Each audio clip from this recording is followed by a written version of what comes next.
નાસ્તો 2 ટાઈમ જમવાનું કિશોરીઓને ઘરે પહોંચાડો છો, ટીએચઆર આપો છો, એ શેમાંથી આપો છો ખબર છે? ફૂડ સિક્યુરિટી એક્ટના કાયદામાં લખ્યું છે કે આ બધું પહોંચાડશે કોણ? તો કે આંગણવાડી વર્કર અને હેલ્પર. કાયદામાં લખ્યું. એટલે સુપ્રીમ કોર્ટે પાસે સરકાર કહી કે આ તો માનવ સેવા કરે, એટલે સુપ્રીમ કોર્ટે કહ્યું શાંત રહ્યો, શાંત રહ્યો. આ માનવ સેવા નથી કરતા, તમારા કાયદામાં લખેલી ફરજ નિભાવે છે આંગણવાડી વર્કર અને હેલ્પર. બીજો કાયદો પસાર થયો 2009 માં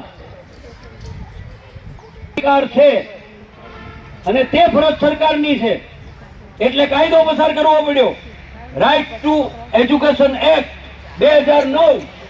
એ 9 ના કાયદામાં પણ લખવામાં આવ્યું કે તમને ઈસીસી ની તાલીમ છે અને ઈસીસી ની તાલીમ મુજબ તમારે બાળકોને શિક્ષણ આપવાનું કામ કરવાનું છે.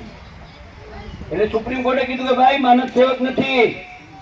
રાઇટ ટુ એજ્યુકેશન એક્ટ નીચે કાયદામાં લખ્યા મુજબ આ આંગણવાડી વર્કર અને હેલ્પર ફરજ બજાવે છે, એની માનવ સેવા ગણી શકાય. આ સુપ્રીમ કોર્ટે કીધું.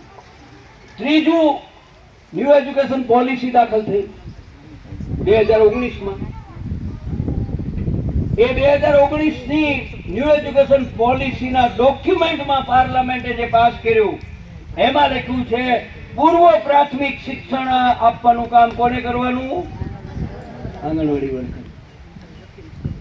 આ 3 મુદ્દાઓ એવા આવ્યા કે સુપ્રીમ કોર્ટે કીધું કે આ કાંઈ આંગણવાડી વર્કર માનવ સેવક નથી અને આ આંગણવાડી વર્કર ની નિમણૂક પણ રેગ્યુલર થાય છે. ઉંમર પણ નક્કી છે, 18 થી 58. કામના કલાક નક્કી છે અને કામ કરે એનો તમે ફિક્સ વળતર આપો છો. બરાબર સમજો. માનવ સેવક ને તો માનવ ભથ્થું હોય ગમે તે લમસમ, પણ આમાં એમ નથી. ફિક્સ કલાક છે કામના. ગેરહાજર રહ્યો તો પગાર કપાય છે.